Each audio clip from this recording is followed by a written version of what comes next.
जीवनको वचनको यो अर्को एपिसोडमा तपाईहरुलाई स्वागत छ। जय मसीह।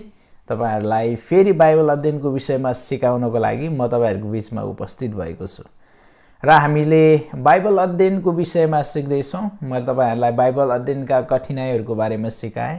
त्यसपछि बाइबल अध्ययनलाई सही अर्थमा बुझ्न किन आवश्यक छ भन्ने कुरा हामी हेर्यौं र आजको दिनमा विशेष गरी बाइबल अध्ययनलाई नियमित रूपमा अध्ययन नगर्नुको बहानाहरुको विषयमा हामी हेर्नेछौं। हामी धेरै पटक बाइबल अध्ययन नगर्नुका विभिन्न बहानाहरु बनाउँछौं। बाइबल हामीले दैनिक रूपमा पढ्नुपर्छ। हामी विश्वासीहरु हाम्रो जीवनको सबैभन्दा महत्त्वपूर्ण र अभिन्न अंग भनेको परमेश्वरको वचनलाई दिन प्रतिदिन अध्ययन गर्नु र त्यो वचनलाई मनन गरेर त्यो वचनअनुसार आफ्नो जीवनलाई चलाउनु हो। तर धेरै पटक हामी आफ्नो जीवनमा बाइबल अध्ययनलाई अलिकता साइड लगाएका हुन्छौं। बाइबल अध्ययनलाई हामीले हाम्रो जीवनको केन्द्र बनाइरहेका हुँदैनौं र यो कुरा नबनाउनुको पछाडी हामी धेरै बहानाहरु बनाउँछौं। तपाईको जीवनमा तपाईले बाइबललाई नियमित रूपमा अध्ययन नगर्नुका बहानाहरु के छन्? तपाईले के कस्तो बहानाहरु बनाउनुहुन्छ? त्यो सायद तपाई आफैलाई थाहा छ। तर मेरो जीवनमा र मैले सुनेका कति बहानाहरुको विषयमा आज म तपाईहरुको बीचमा चर्चा गर्नेछु। बाइबललाई नियमित रूपमा अध्ययन नगर्नुका बहानाहरु के हुन्? के बहानाहरु छन् त? मानिसहरुले कस्तो खालको बहानाहरु बनाउँदछ त? पहिलो बहाना चाहिँ मैले त्यति धेरै पढेको छैन। जब हामी बाइबल अध्ययनको कुरा गर्छौं, बाइबल पढ्ने कुरा गर्छौं, बाइबललाई हामीले गहन तरिकाले, व्यवस्थित तरिकाले र बाइबललाई चाहिँ हामीले प्रभावकारी तरिकाले पढ्ने भन्ने विषय कुरा गर्छौं र मण्डलीमा धेरै पटक अगुवाहरूले, प्रचारकहरूले र पास्टरहरूले वचन प्रचारमा बाइबल अध्ययनको कुरा गरिराख्नुहुन्छ। धेरै जनाले चाहिँ यसरी बहाना बनाउनुहुन्छ, म त्यति साह्रो पढेको मान्छे होइन, म त्यति पढेको छैन, मेरो दिमाग त्यति चलाक छैन, म त्यति बुद्धिमानी छैन र मेरो सेकुलर पढाइ पनि त्यति राम्रो छैन। आउनुहोस् हामी बाइबलका विद्यार्थीहरूको योग्यताको विषयमा के भन्दछ हेरौं। हामीलाई पहिलो कोरिन्थी 2 अध्यायको 14 पदमा यसरी भनिएको छ, जो मानिस आत्मिक छैन त्यसले परमेश्वरका आत्माका कुराहरू ग्रहण गर्दैन, किनकि ती कुराहरू त्यसको निम्ति मूर्खता हुन्छ र त्यसले ती बुझ्न सक्दैनन्, किनकि ती कुराहरू आत्मिक रीतिले मात्र चिन्न सकिन्छ। वास्तवमा बाइबलले हामीलाई यो कुरा बताउँछ कि बाइबल बुझ्नको लागि, बाइबल अध्ययन गर्नको लागि, बाइबल अध्ययन गर्ने विद्यार्थीको योग्यता भनेको डिग्री पास, 12 कक्षा पास, एसएलसी पास यी सबै कुरा होइन। तर त्यो व्यक्ति नयाँ गरी जन्मिएको हुनुपर्छ। परमेश्वरको आत्माद्वारा उसको हृदय नयाँ गरिएको हुनुपर्छ र नयाँ गरिएको साँचो विश्वासीले नै बाइबल अध्ययन गर्न सक्छ र बाइबललाई बुझ्न सक्छ। यसकारणले गर्दाखेरि तपाईले यो सोच्नुहुन्न कि म त्यति पढ्ने मान्छे होइन अथवा चाहिँ म त्यति धेरै पढेको व्यक्ति होइन, यसकारणले मैले बाइबल पढ्न सक्दिन र म बाइबललाई नियमित रूपमा अध्ययन गर्न सक्दिन भन्ने तपाई सोच्नुहुन्छ, बहाना बनाउनुहुन्छ भने याद गर्नुहोस्, हरेक विद्वानले बाइबललाई बुझ्न सक्दैन। बाइबल विद्वानले बुझ्ने पुस्तक होइन, तर बाइबल परमेश्वरको आत्माद्वारा नयाँ गरिएका साँचो विश्वासीहरूले बुझ्ने पुस्तक हो। किनभने मैले तपाईलाई अघि नै भनिसके, पहिले नै मैले तपाईलाई सिकाएको थिए कि बाइबल आत्मिक पुस्तक हो र आत्मिक पुस्तक बुझ्नको लागि आत्मिक मानिस हुन आवश्यक छ। यसकारण यदि विद्वानले मात्र बाइबल पढ्ने र बाइबल बुझ्न सक्ने भए सबै विद्वानहरू बाइबलविद हुन्थे होला, सबै विद्वानहरू क्रिस्चियन हुन्थे होला, सबै विद्वानहरू येशूलाई पछ्याउँथे होला। तर हामीले यहाँ पहिलो कोरिन्थी 2 अध्यायमा स्पष्ट रूपमा पायौं कि विद्वानहरूले पनि बाइबल बुझ्न सक्दैन। प्राकृतिक मानिसले अथवा पापी मानिसले बाइबल बुझ्न सक्दैन। बाइबलका वचनहरू बुझ्न सक्दैन। र तपाईँले पहिलो कुरिन्थी 1 अध्यायको 18 पददेखि हेर्नुभयो भने त्यहाँनिर चाहिँ पावलले भनिरहेको छ कि पावलले सुसमाचार प्रचार गरिरहेको छ, जुन सुसमाचार बुद्धिमान मानिसहरूको लागि, संसारका विद्वानहरूको लागि पनि मूर्खता बनिरहेको छ, किनभने उनीहरूले ती कुरालाई बुझ्न सक्दैन। यस कारणले गर्दाखेरि तपाईँले यो नसोच्नुहोस् कि मैले धेरै पढेको छैन। यदि तपाईँले सामान्य लेखापढ गर्न सक्नुहुन्छ भने तपाईँ र महत्त्वपूर्ण कुरा तपाईँ विश्वासी हुनुहुन्छ भने तपाईँले बाइबल पढ्न सक्नुहुन्छ। र तपाईँले यो नसोच्नुहोस् कि मसँग त्यति धेरै ज्ञान छैन, त्यति धेरै पढाइ छैन भने नसोच्नुहोस्। अब फेरि दोस्रो बहाना छ, मानिसहरूले यसरी भन्छ, म बाइबल बुझ्न सक्दिनँ, म बाइबल धेरै पढ्ने कोसिस गर्छु, मलाई बाइबल पढ्ने इच्छा पनि हुन्छ, म कयौँ पटक बाइबल पल्टाएर पनि पढ्ने गर्छु, तर के गर्नु, म बाइबल पढ्न बुझ्न सक्दिनँ, मैले बाइबलका ती अर्थहरू जान्न सक्दिनँ। यदि त्यसो भने निराश नहुनुहोस्, तपाईँ एक्लो हुनुहुन्न। यदि तपाईँ नयाँ विश्वासी हुनुहुन्छ भने अवश्य पनि हो, सुरुमा तपाईँलाई बाइबल बुझ्न गाह्रो हुन्छ। यदि तपाईँ बाइबल अध्ययन गर्न बिस्तारै सुरु गर्नुभएको छ भने धेरै कुराहरू तपाईँलाई बुझ्न गाह्रो हुन्छ। तर बिस्तारै बिस्तारै जब तपाईँ पढ्दै जानुहुन्छ, अध्ययन गर्दै जानुहुन्छ, बिस्तारै ती सत्यताहरू बुझ्न थाल्नुहुन्छ। ती सत्यताहरू कसरी मिलेर रहेको छ, ती अध्याय, ती बाइबलका पुस्तकहरू र ती वचनहरू आपसमा कसरी मिलेर रहेको छ, बिस्तारै बिस्तारै तपाईँले देख्नुहुन्छ। म आफैलाई सम्झिन्छु, मेरो विश्वासी जीवनको सुरुवातमा मैले पनि त्यति बाइबललाई बुझ्थेन, बाइबल पढ्थेँ, बाइबलका अर्थहरू बुझ्थेन, त्यसले भन्न खोजेको के बुझ्थेन। तर परमेश्वरको अनुग्रहमा बिस्तारै परमेश्वरको आत्माले उहाँले दोहोऱ्याउनु भयो र मण्डलीका असल अगुवाहरूको सिकाइद्वारा, उहाँहरूको बारम्बारको प्रचारद्वारा बिस्तारै ती सत्यताहरूलाई देख्न थालेँ र बिस्तारै ती सत्यताहरू बुझ्दै गएँ। र प्रियहरू, तपाईँ र म फेरि यो कुरामा हामी एक्लो छैनौँ। परमेश्वरले तपाईँ र मलाई सहायता दिनुभएको छ। जब येशू आफ्ना चेलाहरूसँग उहाँको मृत्युको अघिल्लो रात माथिल्लो तलामा बस्नुभएको थियो, उहाँले आफू जानुभन्दा अगाडि पवित्र आत्माको प्रतिज्ञा आफ्ना चेलाहरूलाई गर्नुहुन्छ। र त्यति बेला येशूले यो पनि प्रतिज्ञा गर्नुहुन्छ। यूहन्नाको पुस्तक हामी 16 अध्यायको 13 पदमा हेऱ्यौँ भने यसरी पाउँछौँ, जब उहाँ अर्थात् सत्यका आत्मा भनेको पवित्र आत्मा आउनुहुनेछ, तब उहाँले तिमीहरूलाई सबै सत्यतामा डोर्याउनुहुनेछ। तपाईँ र मलाई सत्यतामा डोर्याउनको लागि, परमेश्वरको वचन सिकाउनको लागि परमेश्वरले उहाँको आत्मा दिनुभएको छ। विशेष गरी यो खण्डमा प्रेरितहरूलाई बताउनु भएको छ, तर त्यो कुरा हामीलाई पनि लागू हुन्छ। तपाईँ र मलाई पनि परमेश्वरले उहाँको पवित्र आत्मा दिनुभएको छ, अनि त्यही पवित्र आत्माले तपाईँ र मलाई उहाँको वचनमा डोर्याउँछ, उहाँको सत्यतातर्फ डोर्याउँछ।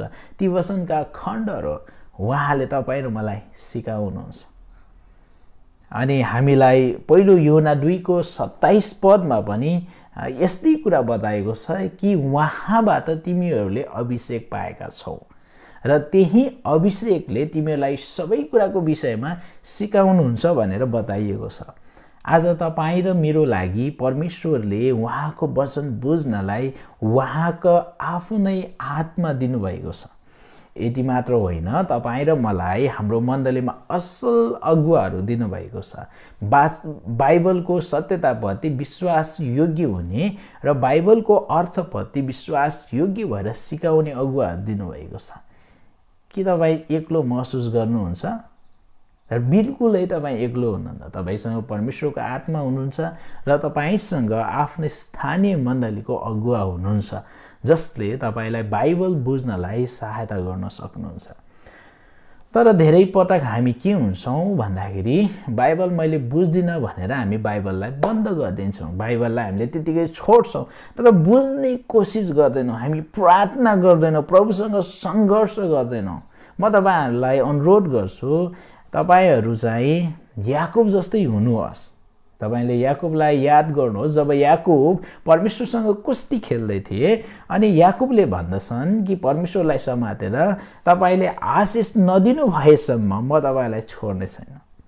प्रियहरू, म त्यसलाई तपाईको बाइबल अध्ययनमा लागू गर्नुहोस् भनी अनुरोध गर्छु। तपाईले पनि प्रभुसँग प्रार्थना गर्नुहोस्, हे प्रभु, तपाईले यो खण्डको अर्थ मलाई बुझाउनु नभएसम्म म तपाईलाई छोड्नेवाला छैन। मलाई बुझाउनुहोस्, सिकाउनुहोस्, यसको अर्थ के रहेछ मलाई बुझ्न सहायता गर्नुहोस्। अनि तपाईले त्यो खण्डको अर्थ नबुझेसम्म तपाईको अगुवालाई सोध्ने कुरा बन्द नगर्नुहोस्। बारम्बार सोध्नुहोस्, एकचोटि सोध्नुहोस्, दुईचोटि सोध्नुहोस्, पाँचचोटि सोध्नुहोस्। म यो खण्ड अध्ययन गरिरहेको छु, पास्टरजी मलाई यो खण्ड बुझ्नलाई सहायता गर्नुहोस्। गुहार्नुहोस्, सहायता खोज्नुहोस्। तपाईको वरिपरि सहायता छ, तर धेरै पटक हामी बहाना गर्छौँ। धेरै पटक हामी के गर्छौँ, बाइबल अध्ययन गर्न चाहदैनौँ र भन्छौँ म बाइबल बुझ्दिनँ, तर कहिले पनि बुझ्नपट्टि चाहिँ हामी लाग्दैनौँ। कहिले पनि हामी बुझ्नतिर हामी अग्रसर हुँदैनौँ। मलाई एकजना साथीको सम्झना आउँछ। जब हामी बाइबल कलेजमा पढ्दै थियौँ, त्यो साथीले जब कुनै खण्ड बुझ्दैनथे, ऊ 5 चोटि 10 चोटि गएर अर्को साथीलाई भनेछ सिकाइदेऊ भनेछ। उसले इन्कार गर्दा पनि घरि गइरहेको थिए र अर्को साथीलाई सिकाइदिन्थे। कहिलेकाहीँ उसले भन्थे म तिमीलाई नास्ता खिलाइदिन्छु, सिकाइदेऊ न। अनि जब तपाईँ सिक्ने हृदय राख्नुहुन्छ, तपाईले बुझ्दैन भनेर बहाना गरेर बस्नुहुन्न, तर तपाईँ बुझ्ने कोसिस गर्नुहुन्छ। बुझ्नको लागि तपाईले सहायता खोज्नुहुन्छ। यसकारण म तपाईहरुलाई अनुरोध गर्दछु, मैले बाइबल बुझ्दिनँ भनेर बाइबललाई नियमित रूपमा अध्ययन गर्नदेखि बन्द नगर्नुहोस्, तर बाइबललाई बुझ्नको लागि तपाईको वरिपरि भएका सहायताहरू तपाईले लिनुहोस्। ती सहायक हातहरू तपाईले पक्रनुहोस्। अवश्य नै तपाईले बिस्तारै बाइबललाई बुझ्न थाल्नुहुन्छ, तपाईले देख्न थाल्नुहुन्छ। र कहिलेकाहीँ तपाईको बाइबल अध्ययनको सुरुवातमा तपाईले बुझ्नु भएन भने हरेस नखानुहोस्, बिस्तारै बुझ्नुहुनेछ। तर अध्ययन गर्न कहिले नछोड्नुहोस्। निरन्तर नबुझे पनि, धेरै नबुझे पनि पढ्नुहोस्, अध्ययन गर्नुहोस्। बिस्तारै तपाईले ती सत्यताहरू देख्न थाल्नुहुन्छ, बिस्तारै ती सत्यताहरू तपाईले बुझ्न थाल्नुहुन्छ र तपाईँ ती सत्यताहरूले अचम्मित हुन थाल्नुहुन्छ। र जति पढ्नुहुन्छ तपाईले ती सत्यताहरू देख्नुहुन्छ। तर यदि तपाईले पढ्न छोड्नुभयो भने, पहिलो पढाइमा बुझेन भनेर छोड्नुभयो भने तपाईले त्यो खण्डको अर्थ बुझ्नुहुने छैन। यसकारणले तपाईले बहाना होइन, तर तपाईले सहयोग खोज्नुहोस्। हामी तेस्रो बहानाको कुरा गर्नेछौँ। तेस्रो बहाना छ नियमित रूपमा बाइबल अध्ययन नगर्नुको तेस्रो बहाना। म त एक साधारण विश्वासी हुँ। कतिजनाले यसरी पनि भन्नुहुन्छ, म त एउटा सामान्य विश्वासी मात्र हुँ, म एउटा साधारण विश्वासी हुँ, म पास्टर होइन नि, म अगुवा होइन नि, म सञ्चालन गर्ने व्यक्ति होइन नि। अगुवाहरूले पो नियमित रूपमा पढ्नुपर्छ, उहाँहरूले पो नियमित रूपमा बाइबल अध्ययन गर्नुपर्छ। म त सामान्य विश्वासी हो, उहाँहरूले जस्तो न त बुझ्न सक्छु, न त उहाँहरूले जस्तो म पढ्न सक्छु। तर प्रिय हो, बाइबल अध्ययन गर्नलाई परमेश्वरले पास्टरहरूलाई मात्र भन्नुभएको छैन। बाइबल अध्ययन हरेक विश्वासीको जीवनको अभिन्न अङ्ग हो। हरेक विश्वासीको लागि यो महत्त्वपूर्ण छ, किनभने परमेश्वरको वचन त केवल पास्टरहरूलाई अध्ययन गर्नलाई दिनुभएको होइन। बाइबलमा हामी हेर्यौँ भने पहिलो पत्रुस 2 अध्यायको 2 पदमा केवल पास्टरलाई मात्र होइन, तर सबै विश्वासीलाई पत्रुसले यसो भन्नुहुन्छ, नयाँ जन्मेका बालकहरू जस्तै शुद्ध आत्मिक दुधको तृष्णा गर र त्यसबाट तिमीहरू आफ्नो मुक्तिमा बढ्दै जान सक्नेछौ। यहाँनिर याद गर्नुहोस्, यहाँनिर तपाईँ र म हाम्रो मुक्तिमा बढ्दै जानको लागि तपाईँ र मलाई चाहिँ नयाँ जन्मेको बालक जस्तै शुद्ध दुधको तृष्णा गर्नलाई चाहिँ भनिएको छ।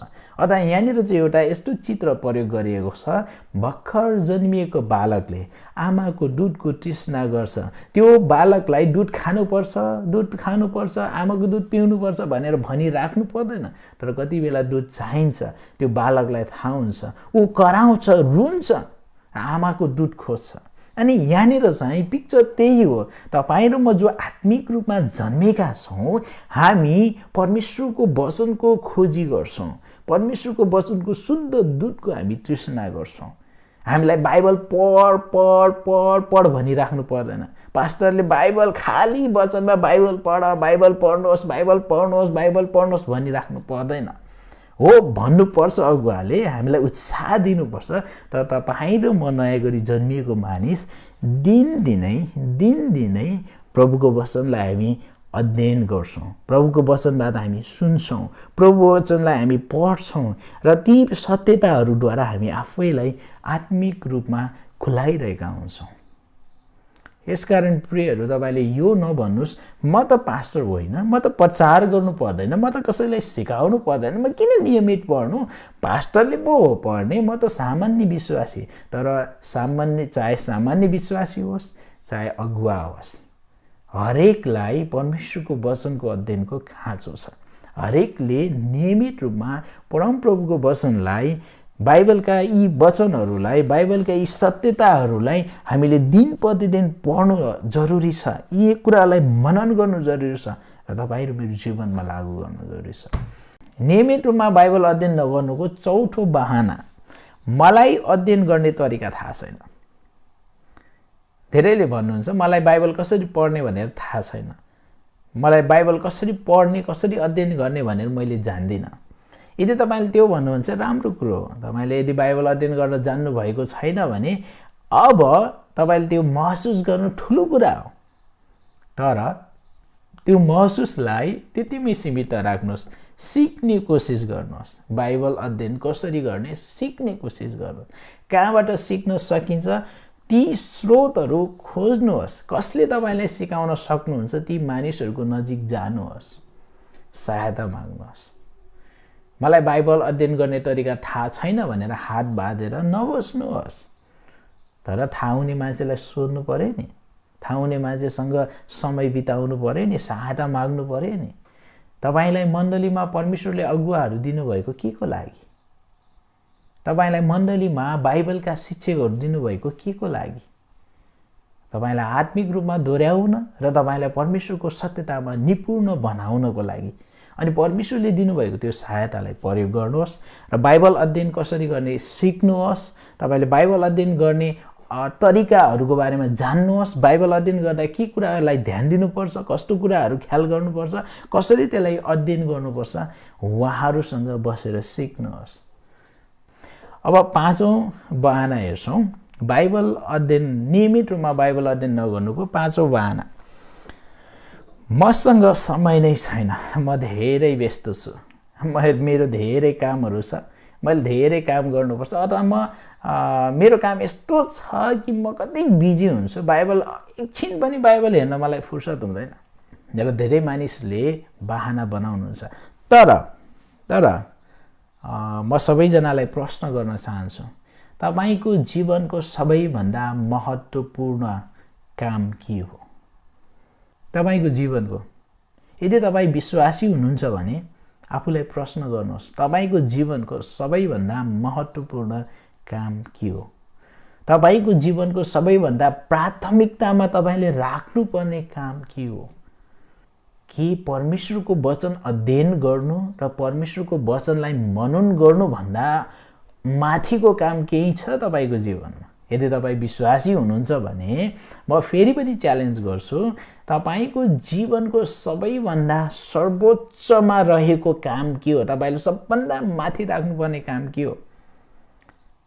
बाइबल अध्ययन, प्रभुको वचनमा समय बिताउनु, प्रभुसँग प्रार्थना र उहाँको वचन अध्ययनमा समय बिताउनु। तर धेरै मानिसको जीवनमा के देख्छु भन्दाखेरि त्यो काम उनीहरूको लिस्टको सबभन्दा लास्टमा हुन्छ।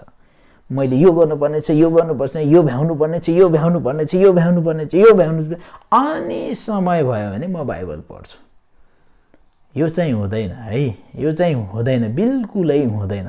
यदि तपाईँ विश्वासी हुनुहुन्छ भने अब तपाईँले तपाईँको त्यो लिस्टलाई उल्टाउनुपर्छ र बाइबल अध्ययनलाई माथि राख्नुपर्छ र तपाईँले तपाईँको दैनिक दिनचर्याको काममा बाइबल अध्ययनलाई प्राथमिकता दिनुहोस्। केही समय भए पनि बाइबललाई दिनुहोस् भनी म अनुरोध गर्छु।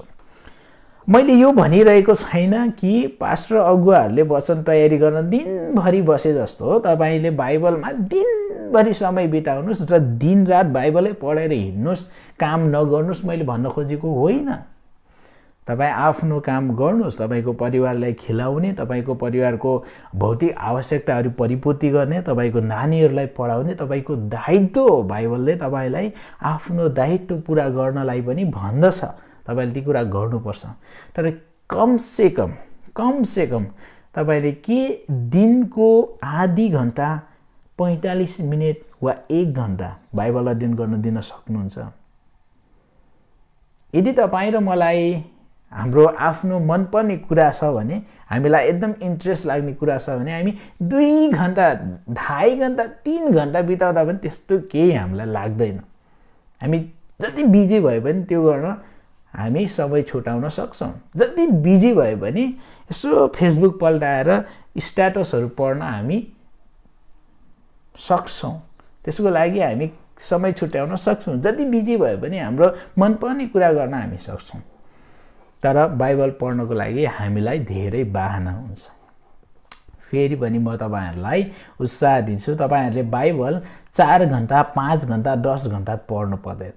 तर तपाईँहरू जो काममा अलिकता व्यस्त हुनुहुन्छ, तपाईँहरूको अलिक बिजी काम गर्नुहुन्छ, जसले तपाईँको आफ्नो परिवारको भौतिक आवश्यकताहरूलाई पनि परिपूर्ति गर्नुपर्छ, अवश्य नै काम गर्नुपर्छ। तर म के भन्छु भन्दाखेरि कम्तीमा पनि दिनको आधी घन्टा बाइबल पढ्नुहोस् र बाइबल पढेर भारा पढेर नछोड्नुहोस्। आधी घन्टा पढ्नुहोस्, थोरै पढ्नुहोस्, बुझ्ने कोसिस गर्नुहोस् यो खण्डले के भन्छ, यो खण्डमा कुन सत्यतालाई देखाउँदैछ र त्यो सत्यताले मेरो जीवनलाई कसरी ख्रिस्टतर्फ दोहोऱ्याउँछ, कसरी ख्रिस्टको गुणमा मलाई बढ्न सहायता गर्छ, मेरो कुन पापलाई देखाउँछ। तपाईँले छोटो खण्ड लिनुहोस्, हुनसक्छ तपाईँले 5वटा पदहरू पढ्न सक्नुहुन्छ, हुनसक्छ तपाईँले बाइबलमा त्यहाँ शीर्षक दिएको हुन्छ, त्यो एउटा शीर्षकभित्रको पदहरूलाई तपाईँले पढ्न सक्नुहुन्छ। तर पढ्नुहोस् र त्यसलाई मनन गर्नुहोस्, सोच्नुहोस्, त्यो खण्डमा दिएको सत्यताहरूलाई केलाउनुहोस्। कुन सत्यता के बताउन खोज्दैछ यो खण्डले र ती सत्यताले मेरो जीवनको विषयमा, मेरो आत्माको विषयमा के भनिरहेको छ, त्यसलाई निहाल्ने कोसिस गर्नुहोस्। धेरै पटक हामी के गर्छौँ भन्दाखेरि बाइबल पढ्छौँ, तर बाइबल पढ्नको लागि पढ्छौँ, बाइबल पढ्नको लागि पढ्छौँ, तर बाइबल बुझ्नको लागि हामी पढ्दैनौँ। यसकारणले हामीलाई बाइबल अध्ययन गर्नको लागि धेरै समय दिनुपर्छ भन्ने छैन, तर थोरै समय, तर क्वालिटी समय, गुणस्तरीय समय दिनुहोस्। त्यो समयमा तपाईँले अरू सबै कुरा बिर्सनुहोस्, त्यो खण्डमा तपाईँ लिप्त हुनुहोस्, त्यो खण्डमा तपाईँ घोरिनुहोस् र त्यो खण्डको अर्थलाई बुझ्ने कोसिस गर्नुहोस् र त्यो सत्यतालाई आफ्नो जीवनमा ल्याउने कोसिस गर्नुहोस्। अवश्य पनि तपाईँले बाइबल पढ्न सक्नुहुन्छ। र हामीले यहाँनिर चाहिँ विशेष गरी 5वटा बाहनाहरूको बारेमा हेऱ्यौँ। यसको अर्थ यो होइन कि बाहना यति मात्रै हुन्छ। मान्छेहरूले धेरै बाहना बनाउँछ, यी त केवल प्रतिनिधि बाहनाहरू मात्रै हुन्, तर तपाईँको र मेरो जीवनमा अरू धेरै बाहनाहरू हुनसक्छ। र मैले यहाँनिर चाहिँ यो बाहनाको विषयमा कुरा गर्नुको उद्देश्य यो हो कि तपाईँ र मेरो जीवनमा बाइबल अध्ययन नियमित रूपमा बाइबल नपढ्नुका धेरै बाहनाहरू हुनसक्छ, सयौँ बाहनाहरू बनाउन सक्छ। तपाईँले लिस्ट लेख्नुभयो भने एउटा कापी पनि तपाईँले भर्न सक्नुहुन्छ। तर फेरि पनि म यो कुरा गर्न चाहन्छु, चाहे तपाईँको हजारौँ बाहना किन नहोस्, चाहे तपाईँसँग थुप्रै बाहना किन नहोस्, तर तपाईँ बाइबल नियमित रूपमा पढ्ने कुरादेखि बिल्कुलै उम्कन सक्नुहुन्न। यो प्रश्नलाई एकदमै गम्भीर भएर सोच्नुहोस्। तपाईँसँग बाइबल अध्ययन नगर्नुका धेरै कारणहरू होला, धेरै बाहनाहरू होला, तर यो एउटा कुरालाई सोच्नुहोस्, के तपाईँ ख्रिस्टलाई प्रेम गर्नुहुन्छ? यदि तपाईँ येशूलाई प्रेम गर्नुहुन्छ भने तपाईँ येशूसँग समय बिताउन चाहनुहुन्छ, तपाईँ येशूका वचनहरू अध्ययन गर्न चाहनुहुन्छ, तपाईँले येशूका वचन अध्ययनमा समय बिताउनुहुन्छ, तपाईँले येशूका वचनअनुसार आफ्नो जीवनलाई सिँगार्नुहुन्छ, तपाईँले येशूलाई अझै नजिकबाट चिन्न चाहनुहुन्छ र त्यसको लागि तपाईँ बाइबल पढ्नुहुन्छ। तपाईँ येशूलाई खुसी पार्न चाहनुहुन्छ र उहाँको आज्ञाहरूलाई अध्ययन गर्नुहुन्छ र तपाईँले ती आज्ञाहरूलाई पालन गर्नुहुन्छ। यसकारणले तपाईँले बाइबल अध्ययन नगर्नुका धेरै बहाना बनाउनुभन्दा पहिला एउटा प्रश्न चाहिँ आफैलाई गर्नुहोस्, के म येशूलाई प्रेम गर्छु? यसकारणले म तपाईँहरूलाई यही कुरा बताउन चाहन्छु, तपाईँ येशूलाई प्रेम गर्नुहुन्छ भने उहाँको वचनलाई प्रेम गर्नुहोस् र उहाँको वचनलाई अध्ययन गर्नुहोस् र तपाईँको जीवन भएका सबै बहानाहरूलाई एकातिर पन्छाएर निरन्तर ख्रिस्टको वचन र बाइबललाई निरन्तर अध्ययन गर्दै अघि बढ्नुहोस्।